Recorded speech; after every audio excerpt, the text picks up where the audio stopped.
Hey, thanks for watching Mondays with Mike. I appreciate you checking out the link and being patient with us as we get the video posted and the blogs posted. I hope that you're benefiting from them as you read them or listen to them and share them with friends. I hope they're helping you and your companions become all that God's created you to be. I just want to talk a little bit about what we're being overwhelmed with right now with all the political events on the calendar, and perhaps you've been to some conferences, perhaps you've been to some things for your work, perhaps even in your family life. We get so busy and we're so inundated with all kinds of clamor. There's all kinds of people saying all kinds of things. What do we believe? How do we know who to follow? How do we know who's speaking the truth? How do we know who's not? How do we know who's being genuine? How do we know if they're being genuine? Are they still speaking the truth from that genuineness, or they genuinely deceive themselves? And so should we follow what they're saying? And in the Christian circles particularly, and even in the workplace, we can listen to ideologies and philosophies that sound really good, but when you filter them through the ultimate filter, they don't hold water. And so I'm just here to encourage you. It doesn't matter how pretty you are on the outside or how eloquent you can speak or even how great the ideas sound.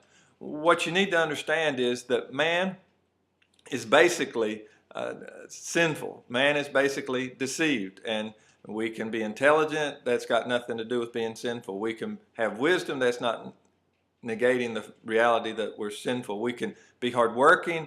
We can do a lot of great things with our mind, body, and soul, but it doesn't negate the fact that basically at the core of our heart, we want to do something other than what God's Word says for us to do. And so even a genuine person can deceive themselves and then in turn deceive others. And that includes myself. So I'm not here to teach anything new. I'm not here to teach anything profound. I'm just here to encourage you to do this.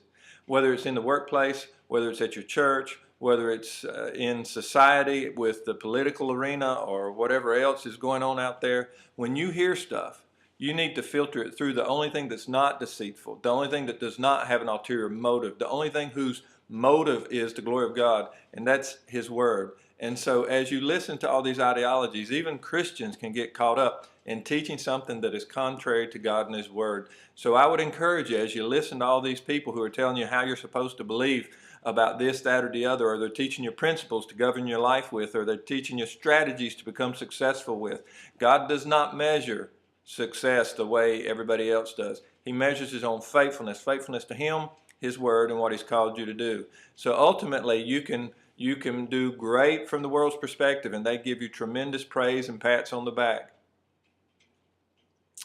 But it's not going to matter long. What's ultimately going to matter is if Jesus Christ Himself gives you the praise, well done, good and faithful servant. See, He didn't say, well done, good and successful servant. He said, well done, good and faithful servant. He's just asking you to be faithful to Him, to His Word, and to what He has created you and put you on earth to do. Hey, listen, it's not easy, but if it was, anybody could do it.